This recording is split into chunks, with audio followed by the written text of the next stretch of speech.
భూభారతి 2024 చట్టం ఏదైతే ఉందో ఈ చట్టాన్ని ఆమోదింపజేయకుండా ఏదైతే ప్రయత్నం చేస్తున్నారో ఇది సమాజము సిగ్గుపడే విధంగా చాలా బాధాకరం అధ్యక్ష.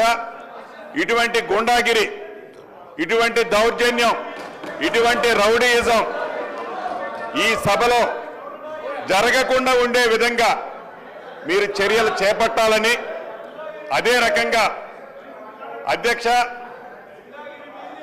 వ్యక్తిగతంగా రెవెన్యూ మంత్రిగా నాకు ఈ గడిచిన సంవత్సరం నుంచి నా మనసులో ఒక మనసులో పురుగు తొలుస్తుంది అధ్యక్ష. ఇది నా మనసులో తొలిసే పురుగే కాదు అధ్యక్ష, యావత్ తెలంగాణ రాష్ట్రంలో ఉన్న కుంట 2 కుంటలు భూమున్న పేద రైతుల మనసులో కూడా ఈ మైండ్లో తిరుగుతుంది అధ్యక్ష. ఉదాహరణకి ఆనాడు 2020లో ఏదైతే చట్టం చేశారో, ఏదైతే ధరణిని తీసుకొచ్చారో ఆ ధరణిలో జరిగిన తప్పులు తడకలు ఆనాడు ఆ చట్టాన్ని తీసుకొచ్చిన గౌరవ ఆనాటి ముఖ్యమంత్రి కల్వకుంట్ల చంద్రశేఖరరావు గారికి తెలుసు. ప్రజలు వారికి ప్రధాన ప్రతిపక్ష పార్టీ హోదా వారికి ఇచ్చింది. నేను అనుకుంటుండేవాడిని వారికి అపారమైన అనుభవం ఉంది, 80,000 పుస్తకాలు పైగా చదివారు, ఎప్పుడు చూసినా వారి టేబుల్ మీద ఇదిగో ఇలా పడాల రామిరెడ్డి గారు కోడ్ లా ఏదైతే భూములకు సంబంధించిన కోడ్ వారి టేబుల్ మీద కనిపిస్తుంది అధ్యక్ష, బ్లూ కలర్ది. ఆ కోడ్ కనిపించేది క్షుణ్ణంగా పరిశీలించి ఆ ధరణిను ఆ 2020 చట్టాన్ని తయారు చేస్తామని మేమందరం అనుకుంటుండే వాళ్ళం అధ్యక్ష. దురదృష్టవశాత్తు ఏ చట్టం అయితే ఆనాడు 2020 చట్టాన్ని తయారు చేశారో ఆ చట్టం 3 సంవత్సరాలకే 100 ఏళ్ళు నిండిపోయింది అధ్యక్ష, 100 ఏళ్ళు నిండిపోయింది. అంతకుముందు ఇందిరమ్మ రాజ్యంలో చేసిన చట్టం 1971 చట్టం ఏదైతే ఉందో 49 సంవత్సరాలు ప్రజలలో ఉంది అధ్యక్ష. 100 ఏళ్ళు ఉండాల్సిన చట్టం కేవలం స్వార్థపూరితంగా వారి స్వార్థం కోసం తయారు చేసిన చట్టం 3 సంవత్సరాలకే 100 ఏళ్ళు నిండటం చాలా బాధాకరం అధ్యక్ష. ఈ రోజు కూడా అనుకున్నాను, గౌరవ సభ్యులు హరీష్ రావు గారు ఈ చట్టం గురించి పబ్లిక్ డొమైన్ లో పెట్టినప్పుడు అనేక ప్లాట్ఫామ్లలో డిస్కస్ చేసినప్పుడు సుమారు 7 పేజీలకు సంబంధించిన అంశాలు అనుభవజ్ఞులని చెప్పుకునే హరీష్ రావు గారు కూడా సూచనలు ఇచ్చారు అధ్యక్ష. నిన్న ఈ బిల్లుని అసెంబ్లీలో ప్రవేశపెట్టిన తర్వాత కూడా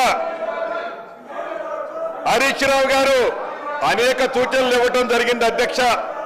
అంటే ఇప్పటికీ ప్రధాన ప్రతిపక్ష పాత్ర పోషించిన ప్రధాన ప్రతిపక్ష నాయకుడు ఆ సీట్లో కూర్చొని, నేను మొదటిసారి శాసనసభ్యుని అధ్యక్ష, నేను 2014 నుంచి 2019 దాకా పార్లమెంటు సభ్యుడిగా ఉన్నాను అధ్యక్ష.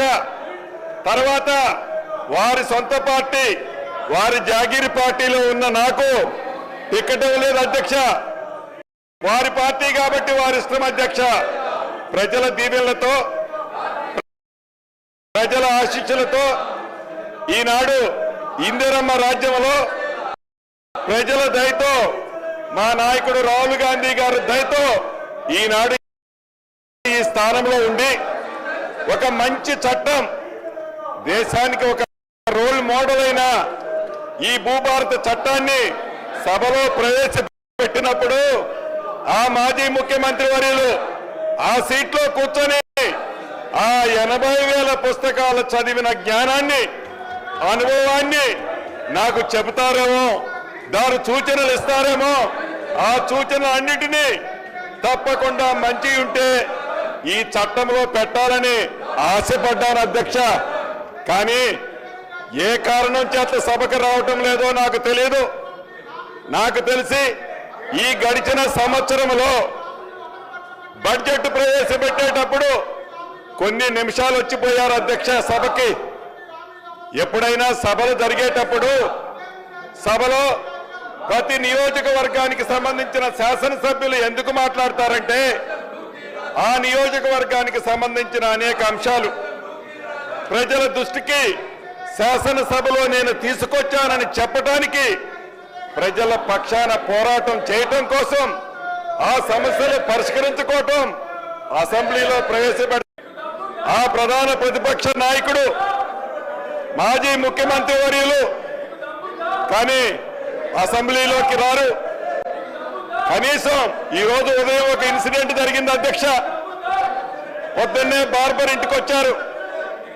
బార్బర్ ఇంటికి వచ్చి ఒక గంట ప్రశాంతంగా నా కటింగ్ ఇతరత్ర చేసే సందర్భంలో ఆ నంద్ అనే అతను చెప్పాడు, సార్ ఈ రోజైనా ప్రధాన ప్రతిపక్ష నాయకులు సభకు వస్తారా?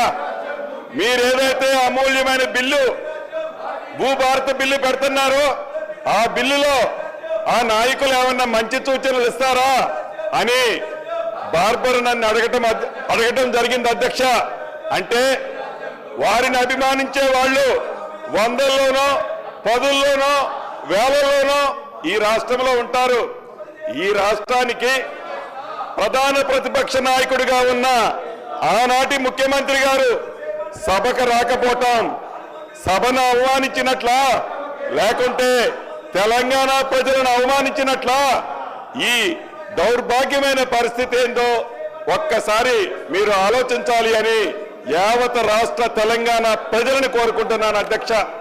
అంతేకాదు అధ్యక్ష, ధరణితో నష్టపోయి ఇబ్బందులు పడుతున్న సామాన్య ప్రజలకి ఒక వరముల ఇందిరమ్మ రాజ్యంలో ఈ భూభారత బిల్లుని ప్రవేశపెడుతుంటే ఒక దొర కోసం, ఒక దొర మీద వారు చేసిన తప్పులని విచారించే దాంట్లో భాగంగా కేసులు పెడితే ఆ కేసుల గురించి ఇక్కడ చర్చించాలని పట్టుబట్టడం చాలా దురదృష్టకరం అధ్యక్ష.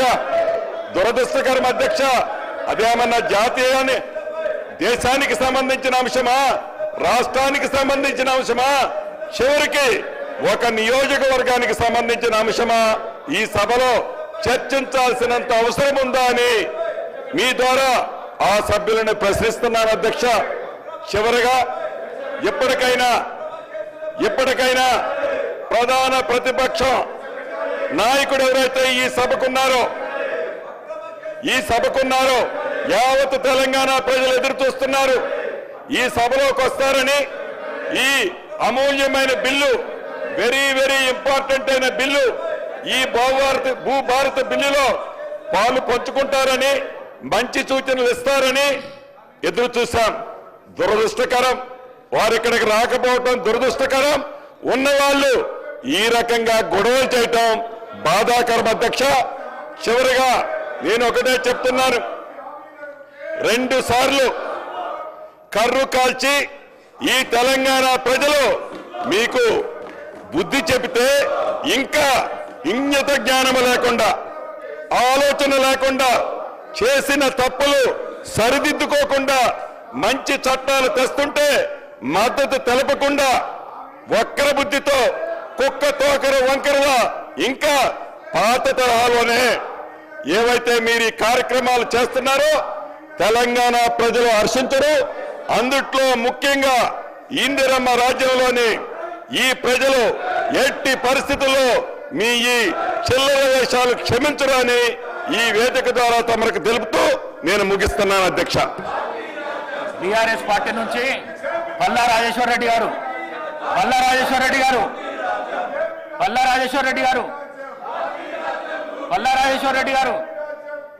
ఇది మంచి బిల్, ఇది మంచి బిల్లు, అందరికి ఉపయోగపడే బిల్, ఇది రైతులకు ఉపయోగపడే బిల్, ఇది ప్రజలకు ఉపయోగపడే బిల్లు. వెళ్ళండి, మాట్లాడండి. అంటే ఇష్టం లేదా మీకు ఈ బిల్లు? రైతులకు సాయం చేసుడు ఇష్టం లేదా? మాట్లాడండి, ప్లీజ్ మాట్లాడండి. ఏ మహేశ్వర్ రెడ్డి గారు